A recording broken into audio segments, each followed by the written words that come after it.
Welcome back, everybody. Welcome back. It's Friday night, another week in the books, or at least sort of. We're on the way to the weekend.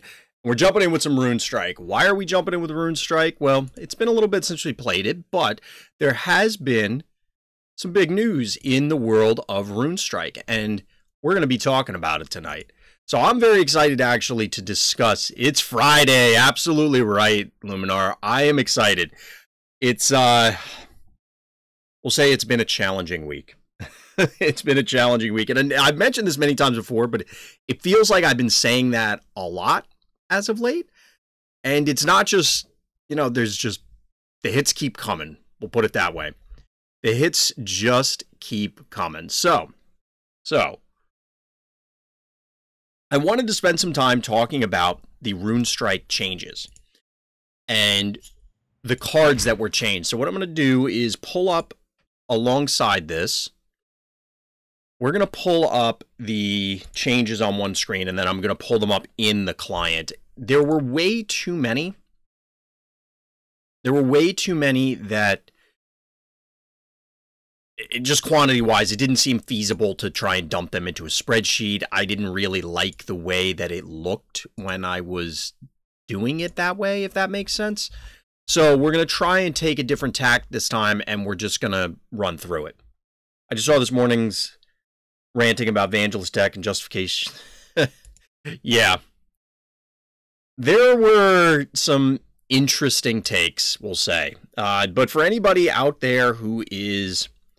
Switch scenes here. There we go. So for anybody out there who's not aware, the Evangelist deck is still alive and well, I guess, in the world of Runestrike at the moment. It will be getting some more direct adjustments, we'll say, when the next part of the patch hits, and you'll understand as we go through it. You play good decks, games are not for being good at. So I wrote an entire article about that. Well, part of it, Atona. So for anybody, just a little bit of shameless self-promotion. If anybody's not aware, if you're watching this on YouTube afterwards, you can check out rtchompgg.com. It'll, of course, be down in the description. But I wrote an article. I'm working on trying to produce weekly content for that. Obviously, we're doing the streams 4 days a week. I'm ripping things to YouTube outside of that, and then I'm trying to do a weekly article or somewhere around that. Right now, it's weekly. We'll see if it keeps that pace. And I had a bunch of them, loaded up. They're in the hopper. And then I read a number of comments, and to be honest, I just felt compelled to try and respond to them. So that will permeate throughout the review here as well as we're talking about it. That's part of the reason, not just shameless self-promotion, but I'm calling it out because I think especially within the world of Runestrike, people need to take a breath. It's not the end of the world.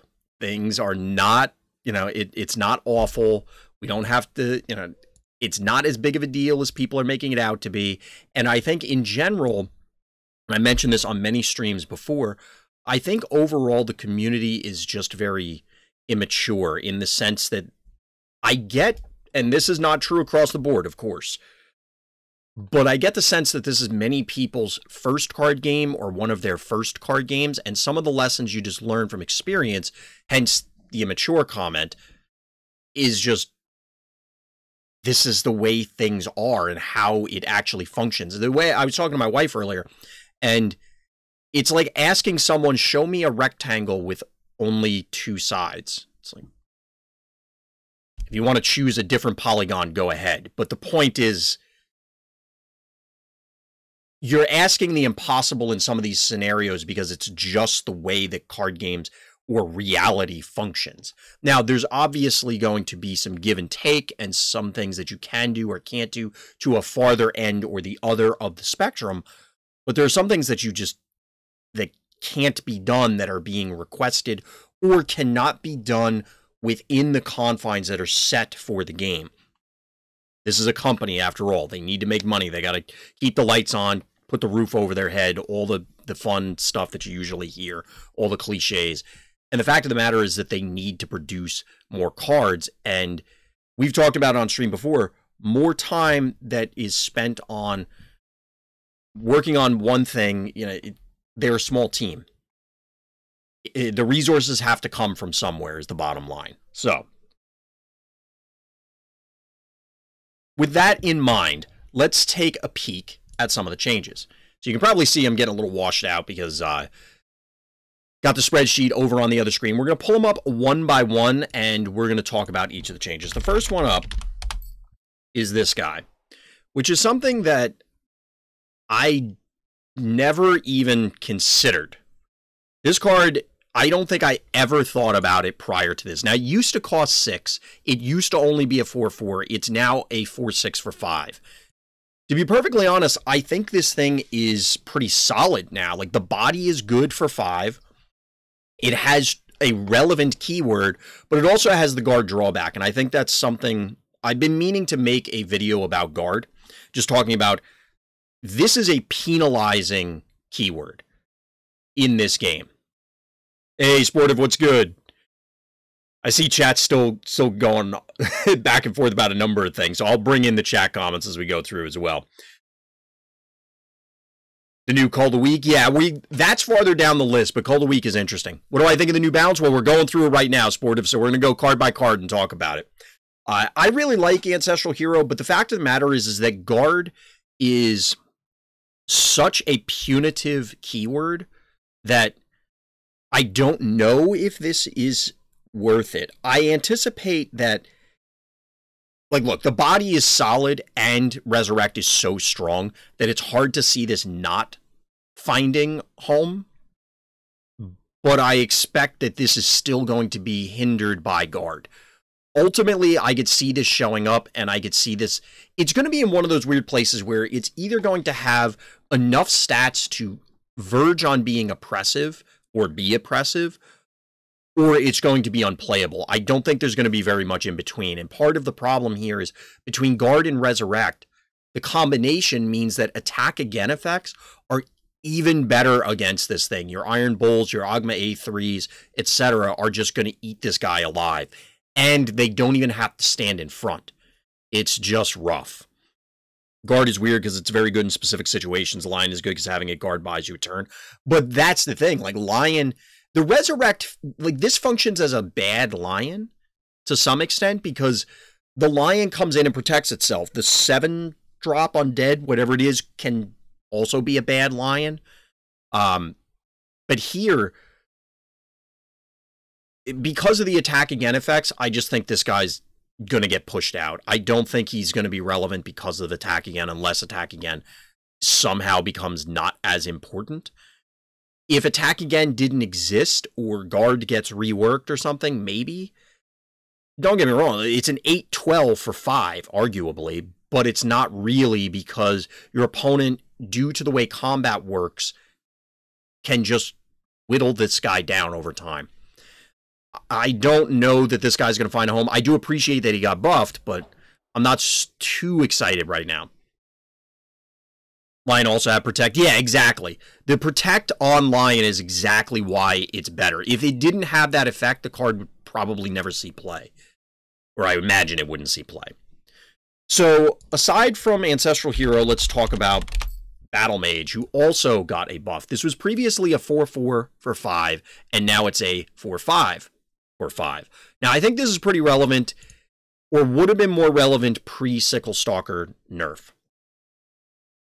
And it's strictly because it now survives Sickle Stalker. There are a number of other effects. Pillar of Flame comes to mind. There's a variety of other deal 4s that this now dodges.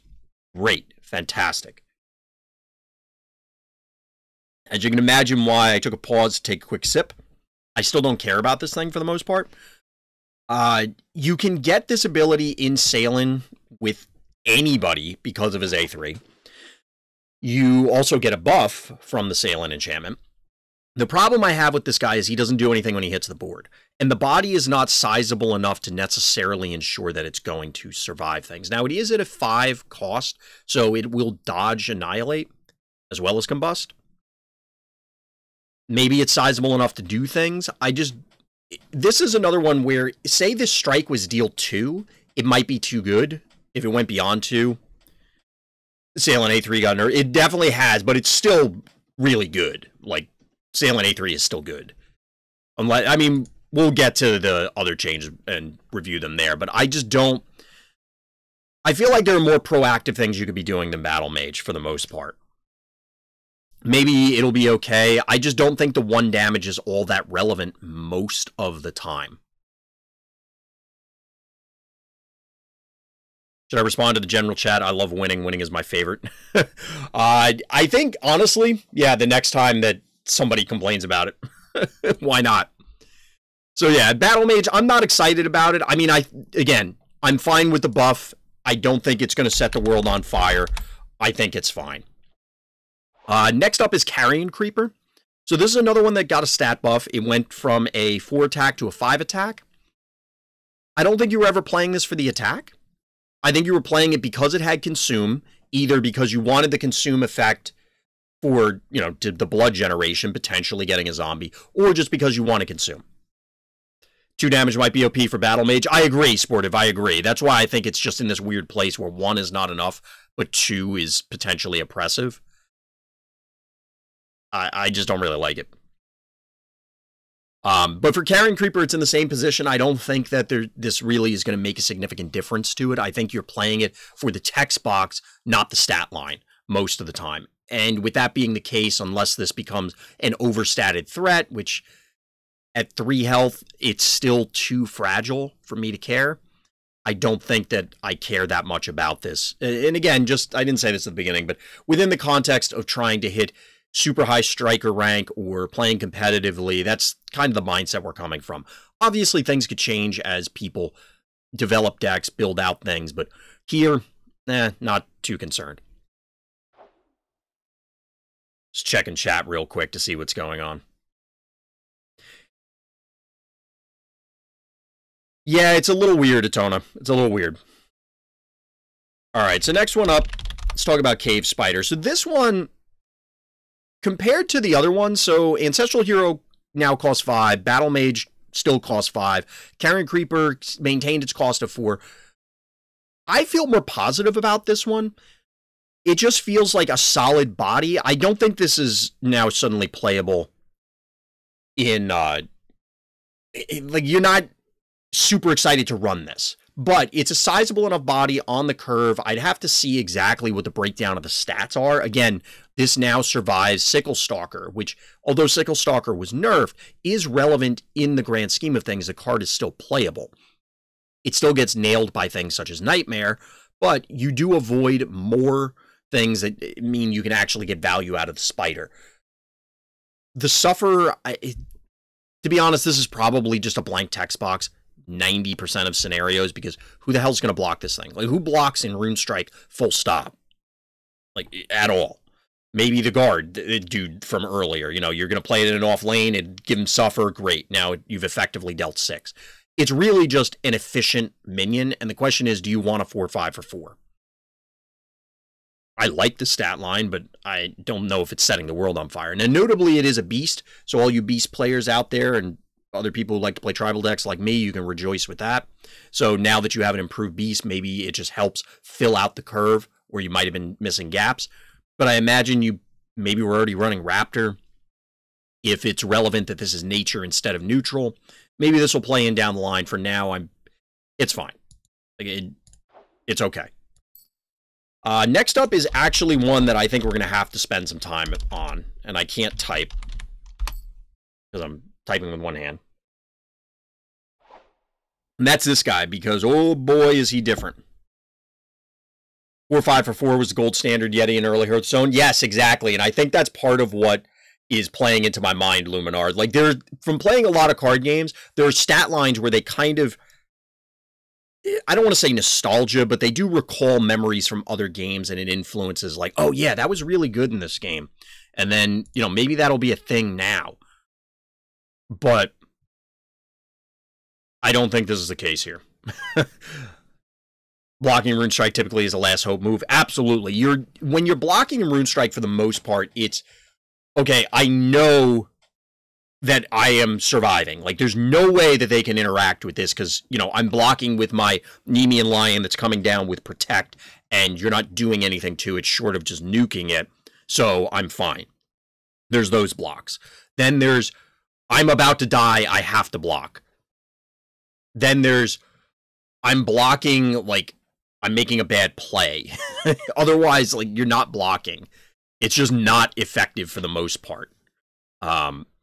So, onto Crazed Alchemist, though. It's going from 2 health to 5 health, but also 2 costs to 5 costs. So, this is a big deal. It's a very big deal. Now, to be perfectly honest, I think I still run this in aggro. I still think you run this in aggro because if you play it on your turn 5, it is absolutely not your most threatening play. But you could still, like, now it's more in the case of I will vomit my hand on the board turns 1 through 4. Turn 5, I will refill by drawing, you know, 5 blood worth of cards, assuming you didn't do other stuff, you know, whatever the case may be. But that's going to now take up your whole turn, and chat's pointing it out as well. You're not as likely to, on turn 10, play the Alchemist, draw something good, and then play the something good. Because there were a number of games in a variety of Chaos decks where I would go, well, I have to dig here. I got to find something. And it would be, okay, I drew Meteor Storm off the top. That's just not an option now. You just straight up can't do it because you will be out of mana. And I think that's fine. I think this is still okay for mid-rangey decks because ultimately it's a scalable card draw. You can still find a lot of things. I guess ultimately there's not really a great way for them without a complete rework to fix the text. This is a substantial nerf because obviously before it was pay 2, take some damage, draw a ton of cards, which is super powerful. I think this is probably where the card needs to be, and I think it'll still be playable, but people are definitely going to have to rework exactly how they run this card out there. It's clearly not coming out on turn 2 any longer, and you have to carefully manage your plays later in the game, because you could easily end up with overdrawing because you just don't have the mana to dump other cards on that turn first to ensure that you're drawing extra cards. But I still think you play this. I'm not planning on cutting them from any of my decks right now. I got to play more games with it, and then we'll go from there. I'm thinking maybe of one of them, Ramses. I think you still run 2. It's really going to depend on what your curve is, right? If you're playing nothing or mostly nothing prior to turn 5, yeah, you're going to have a problem unless you can manage the blood more effectively. It's still a 3/5 body that draws you 2 to 3 generally. I think aggro decks still want it. It messes with your curve, though. It really messes with your curve. But I could absolutely see them, aggro decks, trying to be more front-loaded so that way you can just play an Alchemist on curve and refill. Assuming, again, that the blood costs are appropriate, or the blood quantity is appropriate. So, Crazed Alchemist, clearly a nerf. Maybe, I guess it isn't 100% objectively a nerf. I'm sure there's scenarios where the body is going to matter more, but we were happier with it costing less. I was probably too powerful previously, and I don't mind the stat line. The blue equivalent could also do with a rebalance potential. Both cards to redraw your entire hand for a rare was real strong. I am not a huge fan of balancing them by rarity. I think that power should be evenly distributed among all of the rarities. The reason for that is it's really complexity that should be rarer.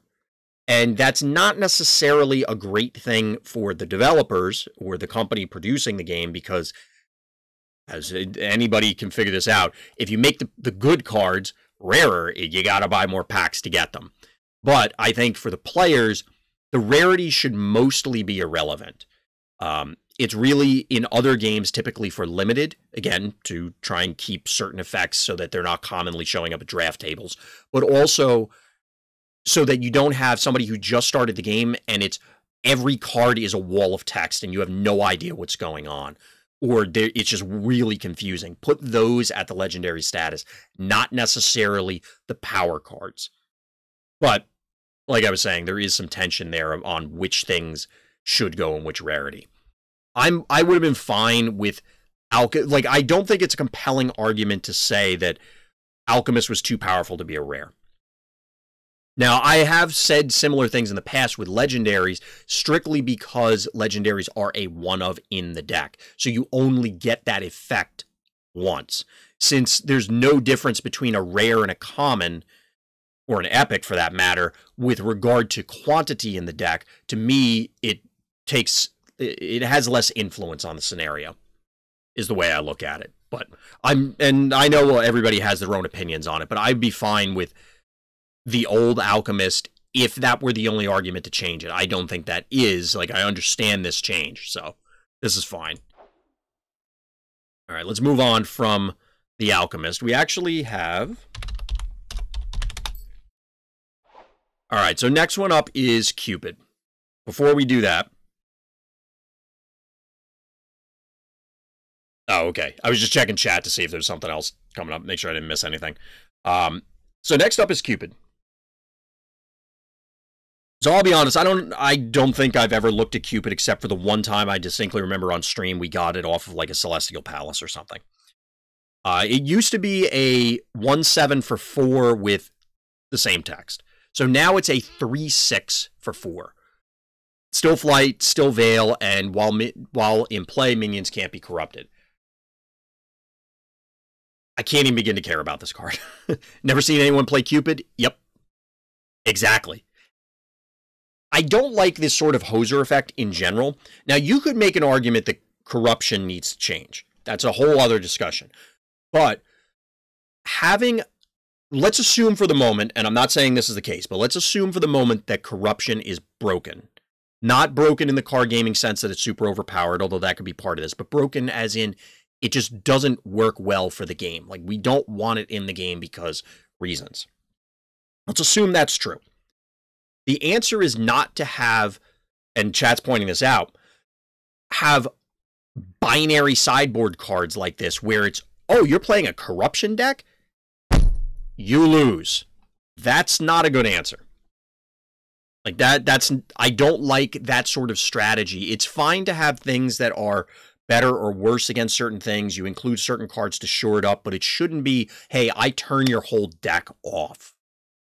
That's why I don't like this sort of effect. Now, as an actual card, most of the time the text box is probably going to be blank or an active negative for you. As we've talked about before, similar to Guard, flight is almost always a drawback.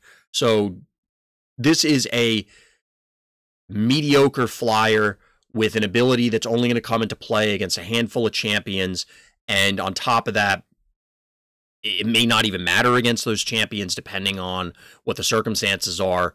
You know, if you're playing against Morlich, they could probably remove this relatively easily and then go about their business corrupting things with Serve the Shadow or whatever. I understand the buff to it. It's fine. I don't think Cupid should exist as a card. Now, that, again, to the earlier point, that may necessitate reworking corruption. This just got bigger, Doc. Well, it didn't necessarily get bigger. It got bigger on the front end, but decreased on the back end. The text didn't change. So, they actually took away 1 health. It used to have 7 health. It's whatever. I don't care about this card. With that said, compare the 3/6 to other 4-drops. 4/5s for 4 thing. His stats are average. Yeah, exactly. Excuse me. He's not setting the world on fire. So he has a somewhat negative keyword in flight. Veil can be argued positive or negative because you can't target it. And the corruption is, yeah, whatever. Yeah, exactly. It hoses Darlock or, well, Darlock primarily, but any of the Shadow heroes that would play a significant amount of corruption, Darlock obviously springs to mind. But I don't like the idea of this one card coming down on 4 and just turning that deck off. If that were a thing. The answer to me is not play Cupid or lose. It's fix corruption, if that's a problem. Don't think if everyone had an all-legendary, they would even play this like many. Yeah, that's probably true, Sportive. Yeah, exactly, Atona. They buffed the attack, but lowered the health. I don't know. I think I said more than enough about Cupid. I don't think we care about that one that much. So let's talk about Deranged Masochist instead. So Deranged Masochist was a 1/3 and now it's a 1/4. The text remains the same, which is going to be a theme across the board for this, because this was a numbers-based change, which I probably should have stated at the beginning. All the changes here are done in a different part of the game on the back end, so that there are more changes coming, which we'll get to later. I'm not going to go over those changes tonight, but just putting it out there. There are more changes coming in the near future that are going to be more extensive, and basically it boils down to if they had to modify how the card works, the text box, those are not included here.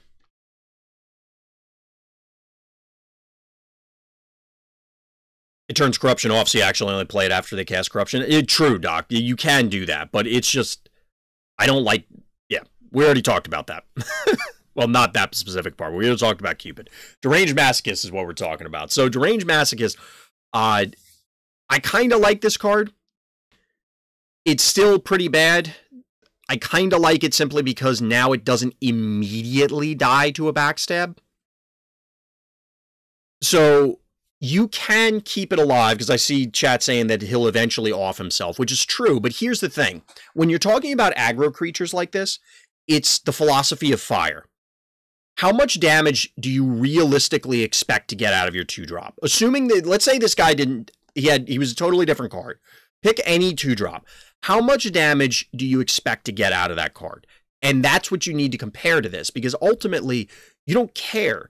This guy is absolutely not going to be on the board, even without this text, at the end of the game, if you play it on 2. Like, it's just not going to happen unless your opponent just leaves early. So the question is a 5 attack for 2, if it connects twice, I think you've gotten the value that you wanted out of it. The problem is, I don't think there's a world in which it connects twice, and I don't know that 5 damage is enough. Because of the self-damaging effect, it's going to end up, like, it's too trivial for your opponent in a lot of scenarios to end up killing it. Even now, we were just talking about Darlock. A Darlock A1, if your opponent goes first, will just kill this thing. I guess you can view it as a 5/3 for 2. Exactly, Atona. That's what we're looking at. Since any removal that kills it at 2 kills it at 3. That's exactly it. So right now, it will survive a naked backstab, as in a backstab that has no extra help, whereas before, it would die. And I think that's worth reevaluating it for.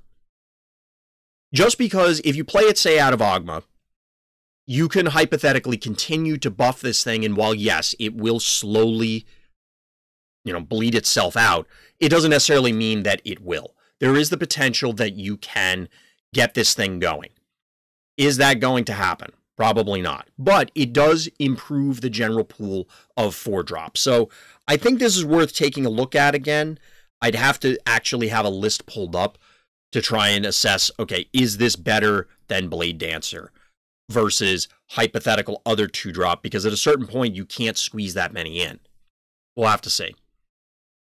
Deranged Masochist's biggest issue is that it incidentally dies to a lot of things. I agree, because similar to somebody pointed out earlier, Sport had pointed out the Crocodile, who also, I don't know if it got a change in this patch, but I think it was slated for a change.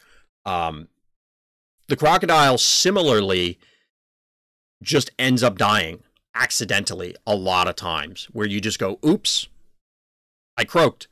And sometimes it's for no value. It's like, okay, you might have pushed a little face damage. Maybe. And in the Crocodile's case, pushing face damage is generally less valuable, whereas at least the Masochist is doing its stated purpose. It's decent against Vangelis. I have nothing to deal with it. I just take 15. And that's where I'm... to take a brief digression moment, because it's on topic for the Masochist here, I think people that were very upset about the Vangelis deck were not willing to consider options such as that, where, okay, play an aggressive deck. Can you pressure it? I don't know if it's really been pushed to its limits. Yes, there were a number of screenshots and a number of times where people would throw out there, oh, well, it does this by turn 6 or turn 7. Well, yes, it's possible. I could also kill you on 5, 6, 7 with Ogma. Doesn't happen a lot, but I could. Like, it is possible. The question is how many games and, like, what are you doing to interact in whatever way with the deck. And in this case, although it seems like it's not really interacting, you're playing a threat. But then if the Evangelist players keep getting beat because Deranged Masochist comes down on 2 and pummels them, they're going to have to adapt or accept that that matchup is lost. Those are the options.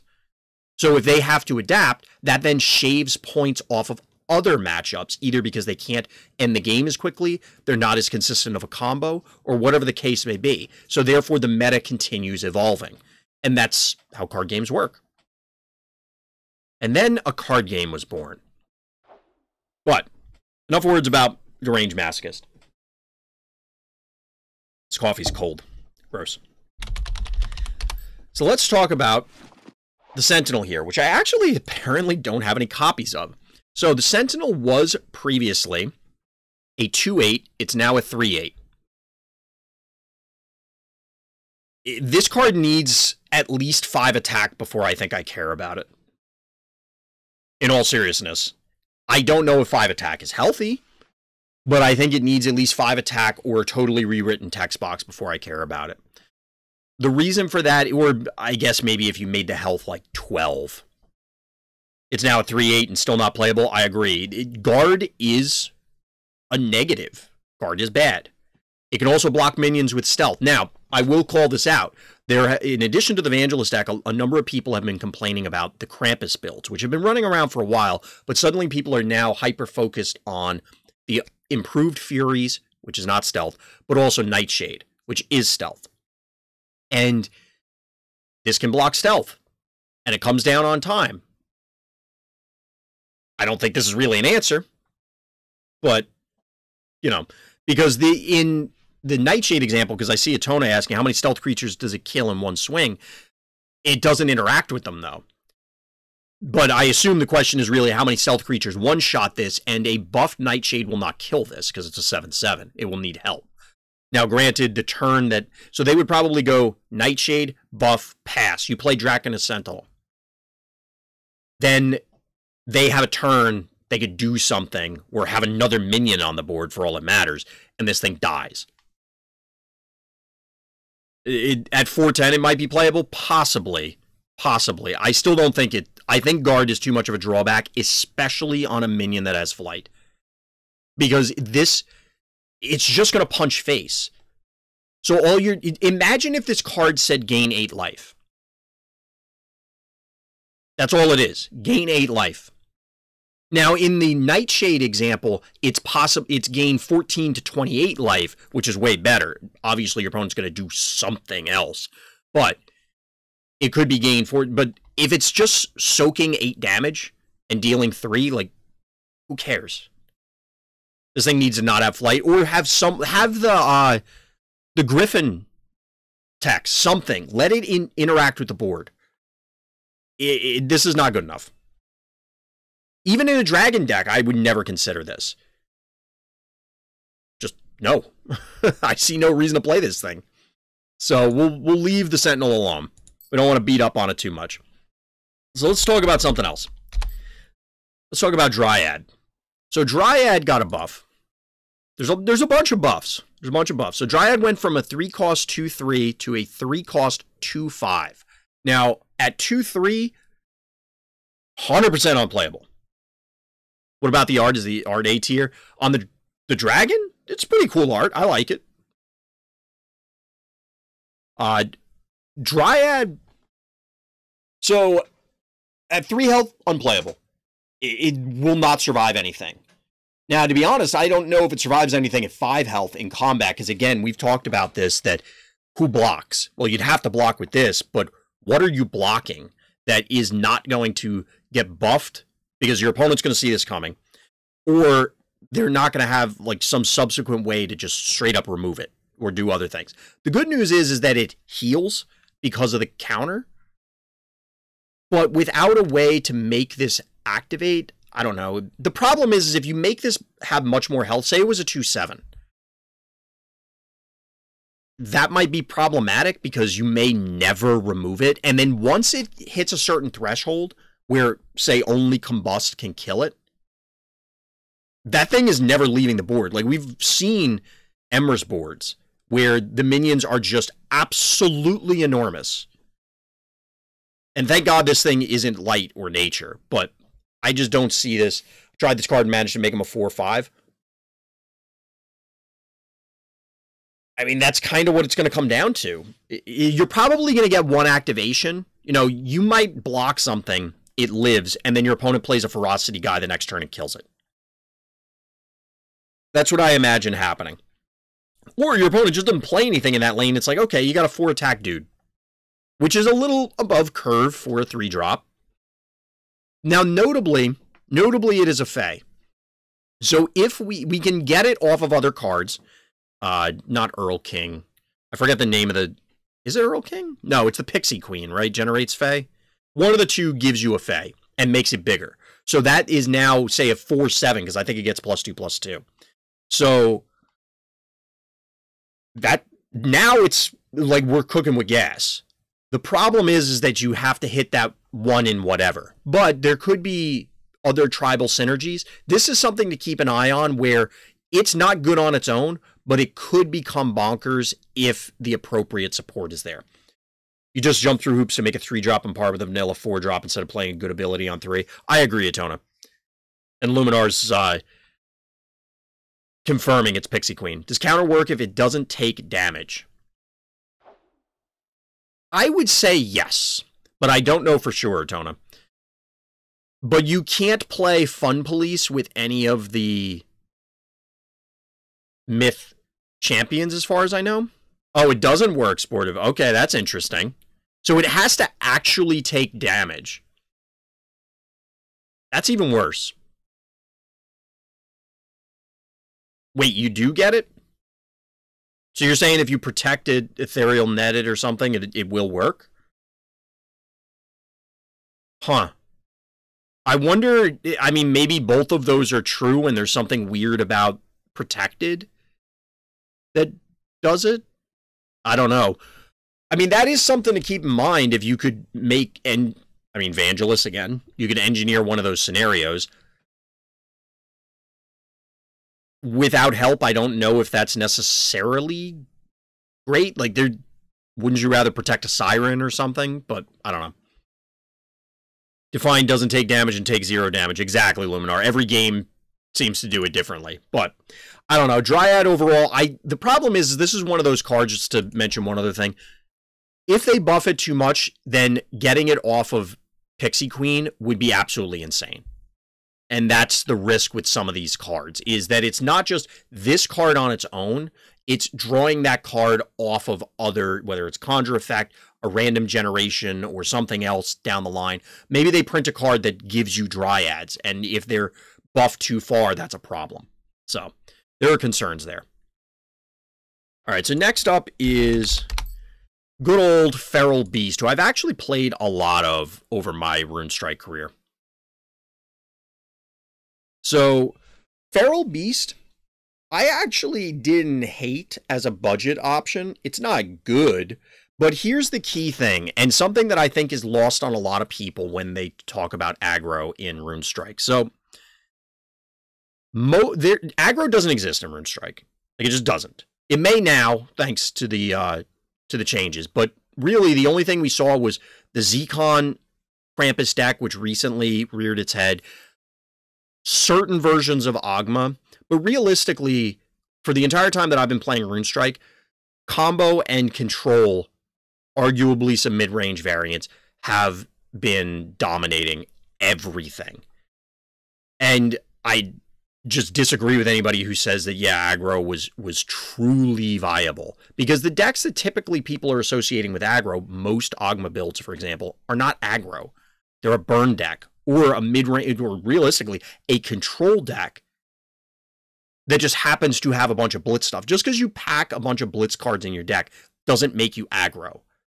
And I think that's something that people forget about. So in this case, this is a buff to what's ostensibly a aggro minion. Notably, it's relatively low cost, and on top of it,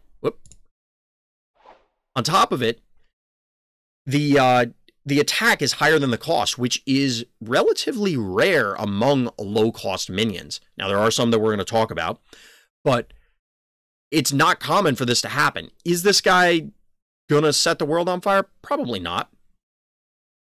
Blitz cards seem to be more like burn mini combo. Yes, and they are finishers in your typical aggro decks, or could be, but that is because of the way Runestrike works, combat rules, it actually makes more sense to play them in mid-range to control decks, because it's, hey, I want a threat and a removal card. I don't have enough deck space. Well, what if you have both? There you go. Blitz is exactly what an aggro deck would want, though. I agree. But if your Blitz curve starts at 6, because you're running like Mindless Raiders and Iron Beasts and stuff, or I guess 5 because of Sickle Stalkers, aggro deck should be trying to close the game at that point. If your first play is on that turn, that's not an aggro deck. Feral Beast, however, fits into the earlier parts of the curve, and I think, like, I'm actually pretty excited about this change to try it out. Do I think it's going to be great? Probably not. As in, like, is it going to suddenly tear up the competitive charge? But it could, just because, as we were talking about earlier, if this is a 4-attack, 5-attack, 6-attack thing, your opponent's A, going to have to deal with it out of hand, because they're not going to want to block in front of it, for the most part. And B, if it connects even twice, 9 damage out of your 3-drop is probably as much as you can hope for, realistically. So you take it. Now, this would be worse than the Deranged Masochist, who could push much more damage in a shorter time frame. But you need other things to fill out the curve and just to have other early drops. So I like Feral Beast. I don't know that it's necessarily going to get there, but I want to try it out. I think part of the issue is Blitz is good in everything. It's just the best keyword. Well, yes, that's absolutely true. It's going to be good in everything, but in conjunction with the other power cards and the blood abilities in Runestrike, you're suppressing aggro. That's why I like that a lot of aggro buffs are happening. Maybe with Emersay 2, this minion could live way longer than expected. Yes, I agree. All right, chat, we're back. What did I miss? Oh, what's going on? Unless you consider Frenzy Attack again as a keyword. Yeah, unless your opponent has Corrupt Frenzy Attack again, would be on a list of best keywords. Yeah. Corruption kind of hoses that.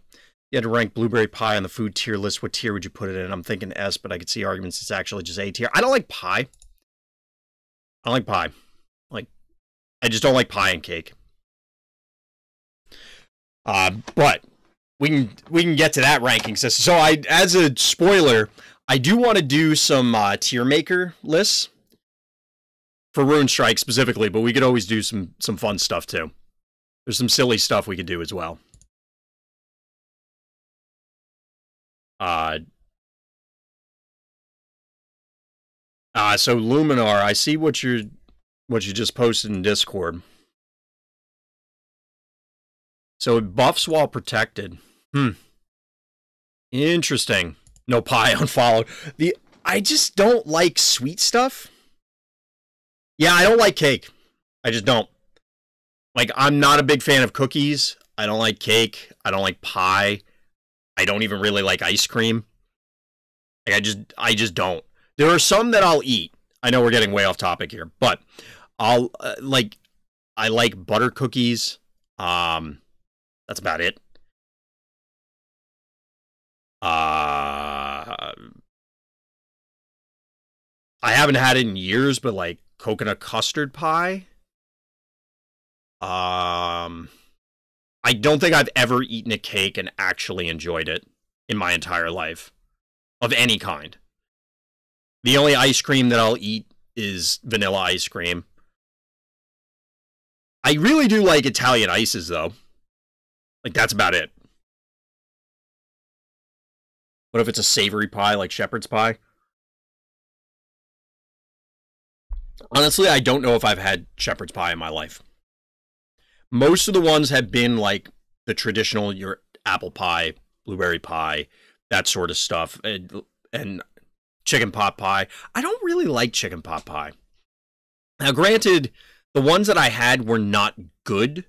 Like, even I could tell, as somebody who had not had them up to that point, I'm like, this does not seem as though it was prepared correctly. So it was not good. So I'd be willing to try it again. And to be honest, I'm willing to try a lot of these desserts that I mean, cake, I think I'm just done with. You know, I've been to enough birthdays that it's like, okay, it's just never going to be a thing. For pies, I could see trying some of them again, just because it's so infrequent to have a pie. It's like, okay, we have pie at Thanksgiving, maybe. I'm thinking like just in general, not like my wife and I now, but just like in general over the course of my life. It just doesn't come up that often. So I'm willing to, as I've gotten older, like maybe my tastes have changed sort of thing. I don't know. The weird side digression, but Atona is always getting us on food topics, which I don't mind. So let's get back to Runestrike. We'll talk about Fungoid here, who I'm actually kind of excited to try out. I am a little concerned that this is going to hose aggro even further. Now, to be honest, I don't know where you'd find room. No, Doc, I kind of moved on to other... Well, I don't really... We'll talk about that later. But Fungoid, part of me says that this puts another nail in aggro's coffin, because it's a chunky minion that comes down early. It's effective. I mean, it's not a board clear, but a potential board clear. But the problem is, I don't know what deck wants it outside of Earthen. Now, for Earthen, I could see this being fairly solid if they turn out to have difficulty controlling the early game. But I think most Earthen decks are perfectly fine in the early game because their minions are actually big enough to block something, live, and then eat that something. Even Island Turtles can come down and block, say, a Deranged Masochist, live, and then punch it.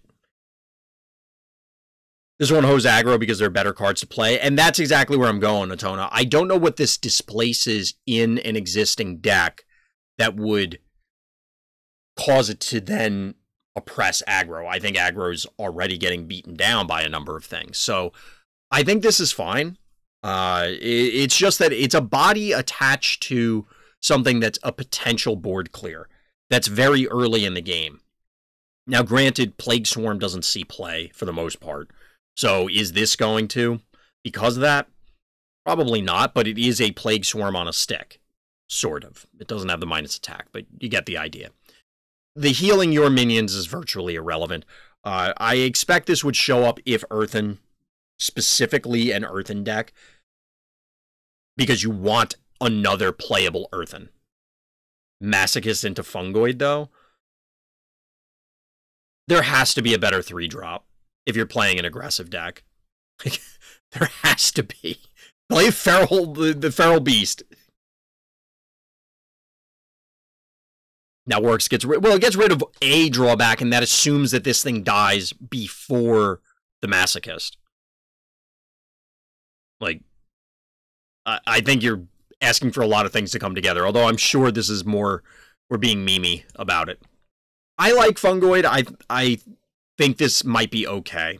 I'm a little concerned about it, but I think there are bigger things to be worried about. So the next one up is Furies. So Furies was previously a 2-1, and I was playing it in Zcon as a 2-1, and I didn't hate it. I did end up cutting it because I wanted something that was a little more... I think I cut it. Pretty sure I did. But now at a 3-2, the biggest thing is when you play this either in anticipation of or on the turn that you can Zcon a 3. And now it's a 7 attack, 5 health thing instead of a 6 attack, 5 health thing. It still has Flight, so, you know, your opponent can punch it down eventually. But with speed, if it's 7 attack now, all right, you're taking 14. You know, I play Furies, I buff it. You play thing in front of it. I attack you for 14. You do something else, you attack it. It still lives. I attack you for another 14. When we were talking earlier about those other cards, like, is Feral Beast going to do enough? Is Deranged Masochist going to do enough? They're now competing against Furies doing 28 over the course of 2 turns. Like, this is an enormous amount of damage. Look, I'm thinking with portals. So, I like this thing. I know people were, again, upset about this, that it got buffed. it still gets taken down by Combust. It still can, I mean, it was several turns later, but Twister still stuns it. The issue to me, Furies kind of carries buffs well, I guess. That was always its thing. I agree. I don't think that this thing needed a health buff. I don't know offhand that the difference between the 6 health and the 5 health is a relevant breakpoint. It might be, but I don't think there's any reason to buff its health.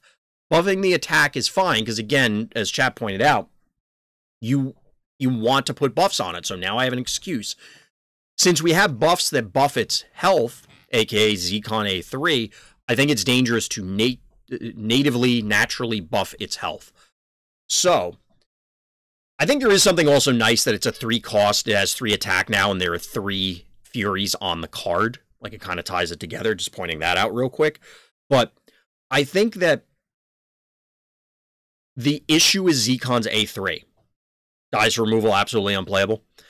I mean, it doesn't, though. That's the problem. It survives a lot of it. It represents an enormous amount of damage, but I think the problem is ultimately going to be Zcon's A3, because whether it's this, it's Nightshade, it's insert other demon, Zcon's A3, just like all the blood abilities, is always going to be there if you want it. You can just not feed into A1 or A2, and then play this on either on curve in preparation, or in the case of Nightshade, literally on the turn, slam it on there, and now it's big enough to probably dodge all the removal in that slot. The question is whether 14 to 28 damage correlates well enough to 1 card and 4 blood. As in, is that a reasonable investment to make for a card that's probably going to output that much damage? I'm not sure. That seems like a lot of damage for something that may or may not be easily answerable. The big issue is it has flight, but yes, flight is worse than if it did not have flight, unless you look at it from the perspective of the philosophy of fire. Like I was saying earlier, if this thing pours out 28 damage, you in no way give a damn that they played something in front of it and ate it. Like, you just don't care. That's almost a third of their life total. Like, that's an enormous amount of damage by turn 5. And that's just, again, because you invested a single card and 4 blood, you probably did something on turn, well, maybe not turn 1, but turn 2, turn 4, turn 5. That, you are very happy with the amount of damage if it does that. Unless you're saying the flight is the issue because of the evasion, which kind of plays into the point I was just making, in that because it actually has, like, this is a card that now you're happy to have flight because it will push the face damage. And for an aggressive deck, which that Zcon Demon deck probably wants to be, there you go. It's everything you want, wrapped up in one package. This could be problematic. It could be. It's going to depend on what other, and this kind of calls back to earlier points, specifically when we were talking about the Evangelist deck, but how is the community going to respond? Are they going to say, okay, well, now I will play Crow instead of whatever, because Crow will be online to kill this thing with my A1 when they buff it? Or I'm going to change some of the slots so that I actually run Combust or other early game removal or something to deal with it, whatever it happens to be. Or are people going to stubbornly just get beat in the face with Furies and say that it needs to get nerfed? Maybe it does anyway, because offhand I can't tell you exactly how many removal cards deal with this on curve or immediately following. The immediately following would generally be reasonable, because at some point you have to say, if somebody plays a card and then they invest 4 blood, they should probably get something out of it, because if you could efficiently remove a 6/5 on turn 3, I mean, Combust can do it, but I don't believe there are too many ways to do it, and even if there were, there's an argument that that's also problematic, because the removal is so good that it doesn't matter what you have, it's just getting killed. Respond to deck changes, yeah. I mean, I agree with both of you guys. I made that statement well aware of what is likely to happen. But I think that Furies could be I mean, I certainly want to try it. I was running it before and I was satisfied with it for the most part. I know I mentioned that I cut it, but I do want to talk about this next one, though, because I am very impressed with this, and that's Giant Scarab. Speaking of overstated early game minions. It went from a 2/5? It was a 2/5 4 cost to a 3/5 for 3. This card I actually like a lot. I had tried it a bit offline in Magus Aggro and Magus Soldiers, just to kind of fill gaps in the curve in the latter, as well as just being an on-curve threat in the former. The fact that it replaces itself is very good. And again, the flight here is not bad. I want to try that in Vandals. I mean, it's reasonable. I don't think you're going to have the room, though, Doc. But I could be wrong. But this is a respectable body. It's going to be difficult to remove because it has 5 health. It is actually a buff or a benefit here that it has flight because it's just going face, and in an aggressive deck, you're going to want that. And the berry is very relevant because in an aggressive deck, you're going to dump your hand on the board, and then guess what? They wipe your board, you refill. I mean, you're only going to have 2 Scarabs, but something is better than nothing. I like this a lot. I think this is really important. This is actually really cool. It is a beast. I keep having this idea in the back of my head about Laura Beast, so I want to circle back to that at some point, but I haven't quite put it all together yet. Regardless, I really like this change. I think if some of the other proposed changes that have not actually been implemented yet go through, as described, I really think myth-based aggro decks could be in a pretty decent spot. And like I said, I've been playing Magus offline, and I like it. I really like this thing. I think this is good. Now, whether it's too good is another story, just because the 5 health is a lot. It's a lot to chew through. Again, the same thing with Furies, where you could put something in front of it, but it's going to presumably take several turns to get through the 5 health. This doesn't have speed and isn't necessarily going to be carrying a Zekon A3 buff, so it's not as threatening. The berry clearly discourages killing it anyway, but the point is that it's an evasive threat that you will have to address or win before then. So, all right, so after that we have Giant Scorpion. We got all the giant things. So it's interesting that Giant Scorpion and Scorpion Charmer come up together. Well, not interesting. I searched for Scorpion, but Scorpion got an attack increase. So it was a 2/3, it's now a 3/3. I didn't mind playing this in Sakara, giving this blitz and then turning it into a quote-unquote improved Mastodon, which also got nerfed, so we'll get to that later. But Giant Scorpion is now more of a threat, and I could definitely see this. Now, in conjunction with Backstab, this reinforces the idea that you have to have 3 health or better minions on your 2-drops. Well, 1-drops, 2-drops, 3-drops. You just can't afford to have things that are X2s unless they're really good, aka like a Jacko. You're putting yourself in a hole because you're going to get blown out by one of those things. And I could see more Giant Scorpions showing up if the meta shifts that way. I fully expect no one's going to run them for now. Now, you might get them off of something like Scorpion Charmer, which, catches collateral buff due to the Scorpion getting buffed. This is fine, but it's now filling the board with 3/3s, which is, an extra 4 damage, assuming you fill the whole board with, you play the Charmer, you get 4 Scorpions. So you're getting 4 +1s. That's fine.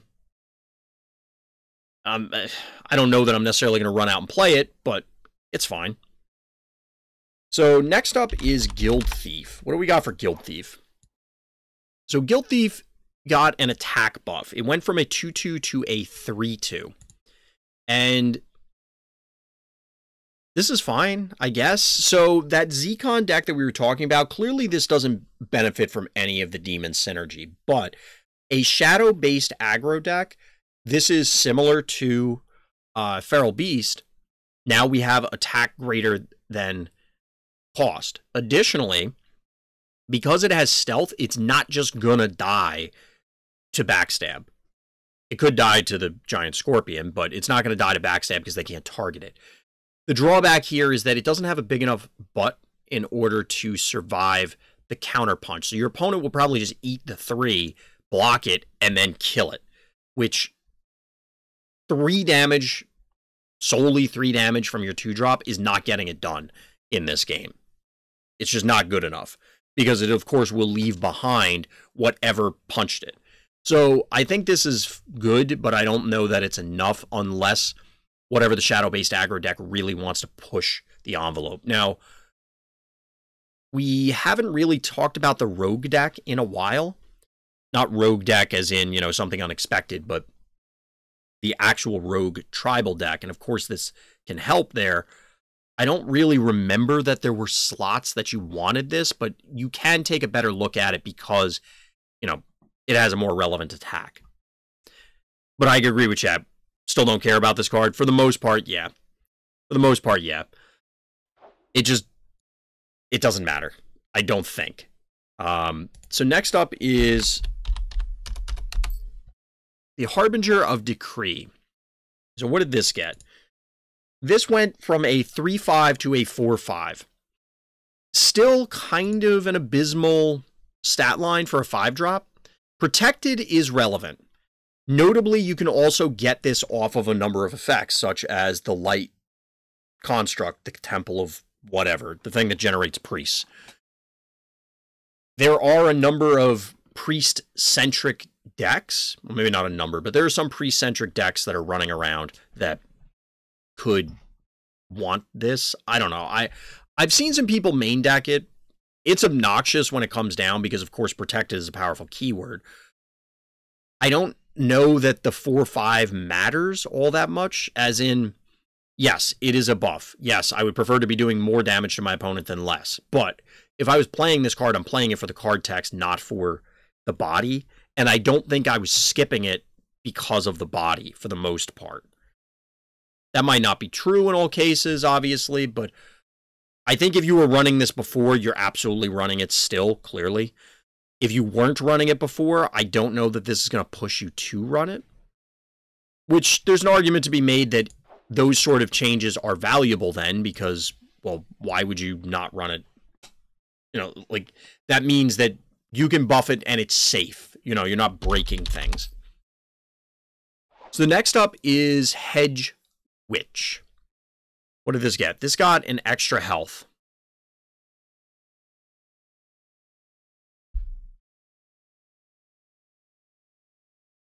I think we're just going to move on. I can't even begin to care about this card. Eventually, so in all seriousness, before we move on, because I'll just throw this out there, eventually this will have some Vangelist level combo with it.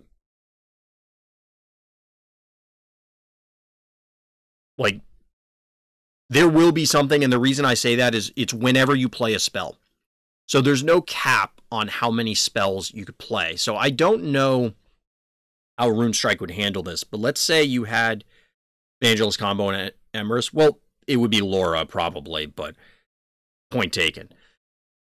The reason I say this is I don't know how this would interact from a trigger perspective. Say there was a card that said whenever your minions restore health, do damage to your opponent. If they're already at full health, would that get triggered? I don't know. No, you won't grow with this, Doc, because it's a restore. I don't know if that's what you were thinking. So if you are, you know, you have a max of 8 health, you could heal up to 8, but you won't go to 9 from this, because you're not gaining the health. Or at least that's my understanding of it. So I think that if there's something that triggers based on the restore happening, and it'll be a question of whether the trigger sees the restore happening. But I've looked at the card pool multiple times. Anytime that there's something like this where you're not really capped, it's just a matter of how the other cards interact with it and whether it cares. There are plenty of games where healing for 0 still counts as healing.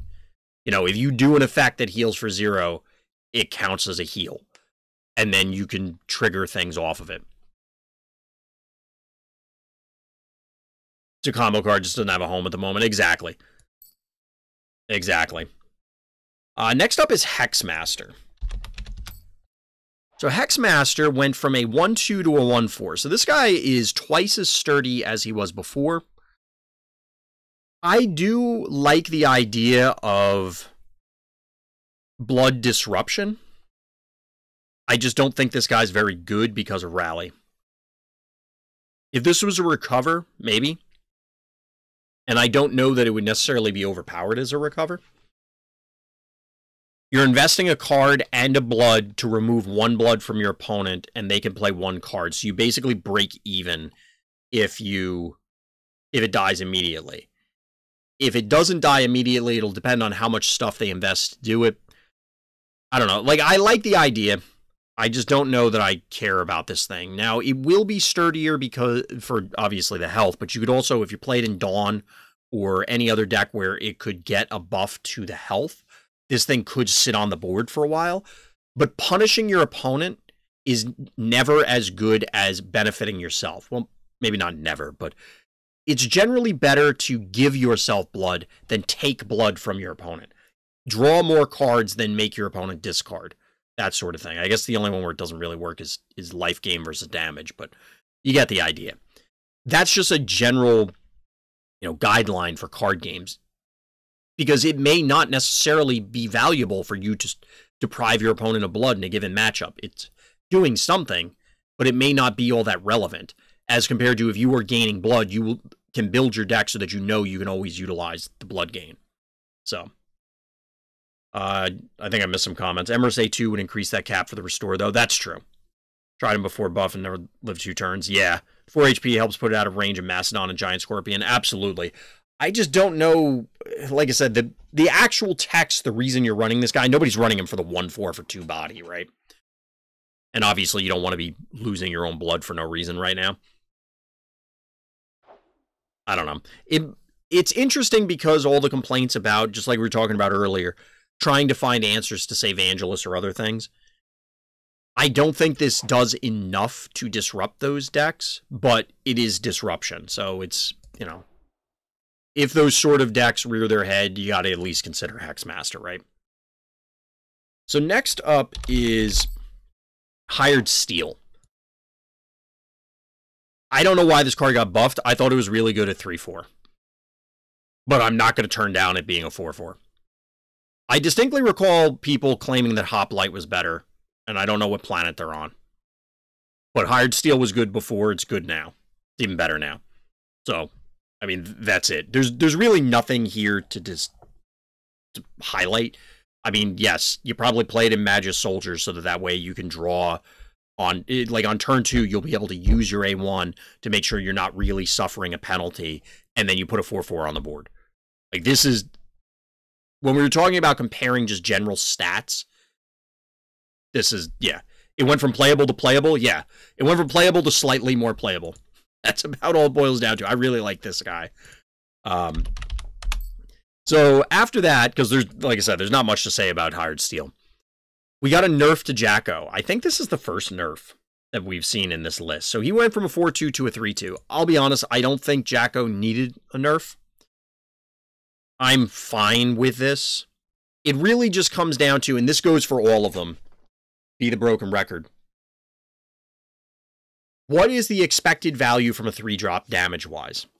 Because Jacko previously was maybe, it was somewhere between 9 and maybe 18. Like, it depended. Obviously, they may never see the pumpkin bombs, but there are games where I've hit 3 pumpkin bombs consecutively, or my opponent has. The variance makes it weird, and it makes it worse. Obviously, it's worse than if the card just said, deal another 5. That would be insane. And it's part of the balancing factor, which I don't like. But I've hardcast Pumpkin Bomb. I wonder what deck you did that with, given that it has Spell at the bottom. But I don't know. The Recover is the reason I'm running that card. For Jacko, yeah, I mean, the Recover is the main reason. This is still fine, because if you look at it as 8 damage, if you assume that they're going to find the Pumpkin Bomb, 8 damage is probably okay from your 3-drop, but it does represent potentially more damage. So I think you still include it if you were running it before. I think you still include Jacko if you're running it before. Did it need to be nerfed? I guess. This is exactly a card when we were talking about it earlier that I think warrants only having 2 health, though, just to call that out. I know that didn't get changed, but if we assume that you have to play 3 health, in order to compete for a slot in these aggressive builds and these lower mana cost slots to squeeze it into your deck, you want the 3s to dodge the backstabs of the world, the Mastodons of the world, I guess giant scorpions, whatever. All these effects that deal 2. So that's a mark against Jacko. However, it's playable because it has the recover and these other effects. So, point being is, same story. You're probably still going to run Jacko. So we'll move on from there to Keeper of the Flame. So we're back to buffs. This went from a 3/5 to a 3/6.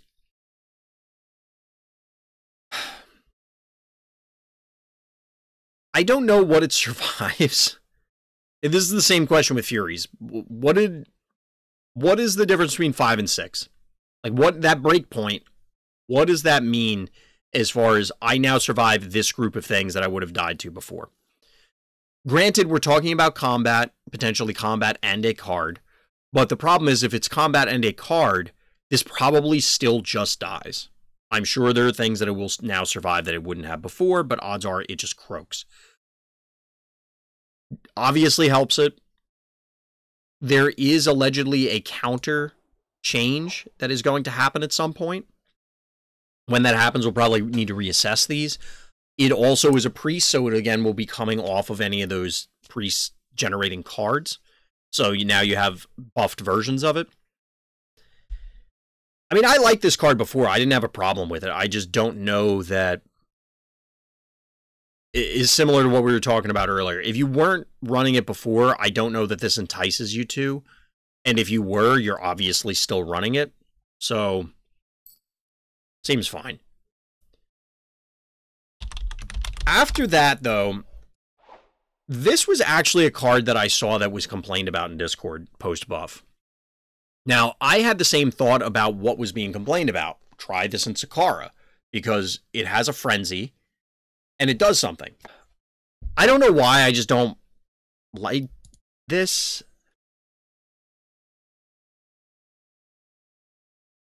I mean, it got its attack buff, it was 5. I don't know, it's... I've had people do it to me, is the point. It's good in Sakara, it eats a lot of things. Yes. I don't know. I've had people play it against me post-change, and it's like, okay, you got me.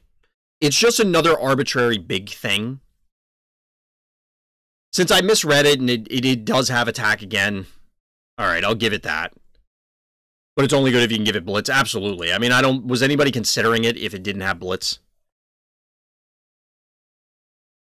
Alright.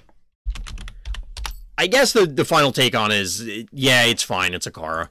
But any big thing that could get Blitz is a consideration for Sakara. Like, you probably considered it before as well.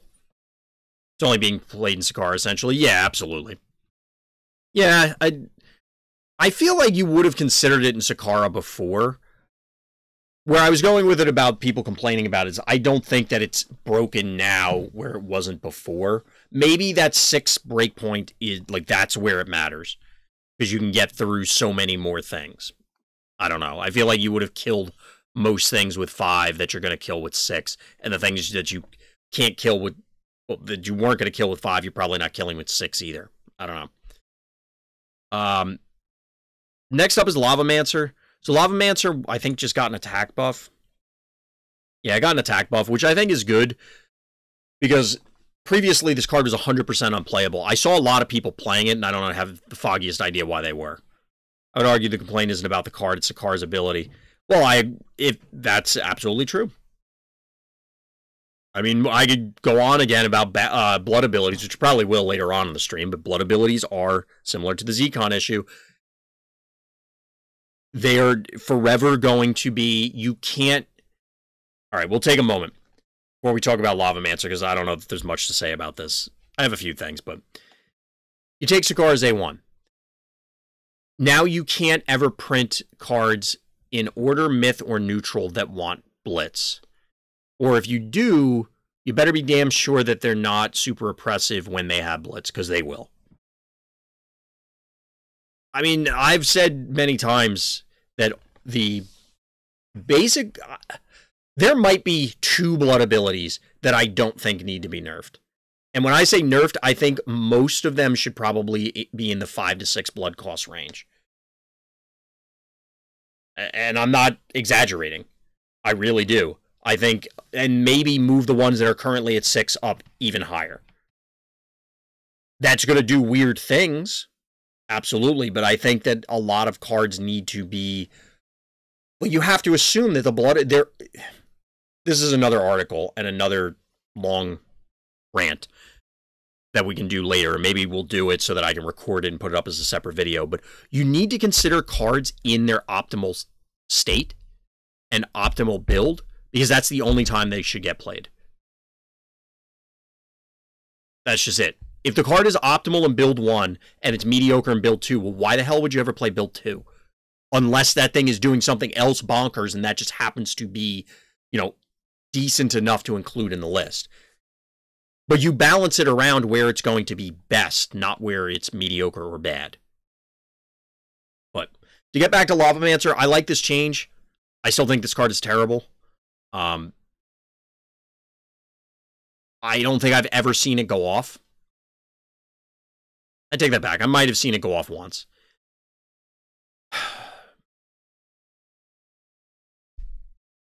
The challenge here is that if there are... It has to survive at least 1 turn for it to do anything of value, and even if it does survive a turn, it still may not do anything of value. It may be a, whatever the shadow thing, the plague guy, the cockroach undead. I think this is a really important change so that it immediately gets some value, like it does something. I still don't want to play it because it's so vulnerable. But maybe it's fine. Maybe this thing is play. I've never seen it do anything, and I have a hard time believing that it will. Because it's a delayed board clear that you're either going to have to invest additional cards into, which then defeats the point of the board clear, other than clearing the board, but getting card advantage, or your opponent just ignores it. I don't really like Lavamancer, but we'll move on. Malice Fiend. Malice Fiend is our next card. So, speaking of arbitrary aggro minions, I was considering playing this as an aggro card when it was a 2-3. I'm 100% considering playing it in aggro as this, which may sound weird, but when you're playing a lot of decks, you end up spacing out your minions for the most part anyway, just to dodge random things that are conal or, you know, whatever thing that punishes your opponent for clustering their minions. So you play in 1, 3, and 5. You're not going to do anything different with this, and now you have a 3-attack minion on 1. And it's a demon. Yeah, it's a 3-3 for 1. I 100% want to experiment with this in shadow-based aggro decks. Because again, if this thing gets in 6 damage, that's about as much as you can hope for from a 1-drop, right? How much damage are you expecting to put out from 1-drop?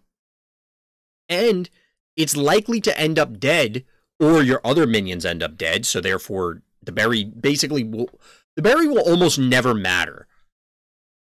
There will be games where you get caught by the berry, but for the most part, you play it so that it doesn't matter. So you just have a 3-3 for 1. That's really good. I like this. Next up is Mastodon. So this got nerfed, which indirectly nerfs Trample Herd. But Mastodon is no longer a 2-3. To be honest, I don't care. Yes, it got nerfed. I don't think this really means much in the grand scheme.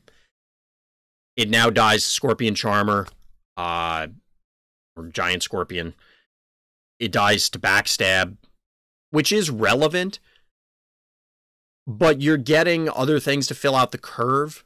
So against backstab matchups, because maybe this is worth discussing. Against backstab matchups, I really wanted to see Mastodon in the decks that ran it, because you can just play it and it will survive a backstab, an individual backstab, without help, without other effects, whatever.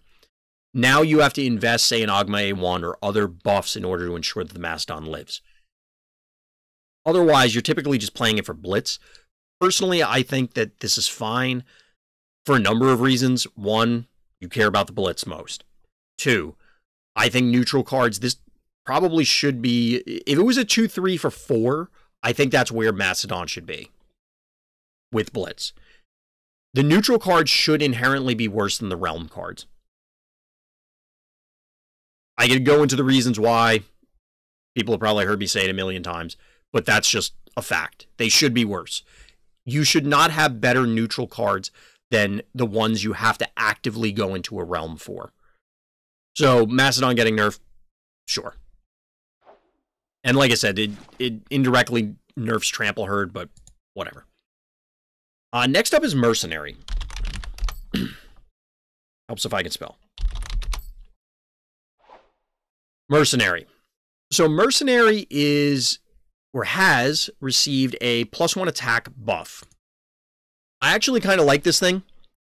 As Runestrike, well, we're going through one of the big recent patches, Kale, so you came in, I guess, up to you if you came in at a good time. So, Mercenary, I actually like this buff. Again, higher attack than cost. That's very important for aggro decks. It has a drawback. In my opinion, the drawback probably doesn't matter. For example, would you play a blank 4-3 for 3? I don't think this lives that long. It's probably a 4-4 for 3, and you would consider either of those scenarios depending on what your 3-drops are.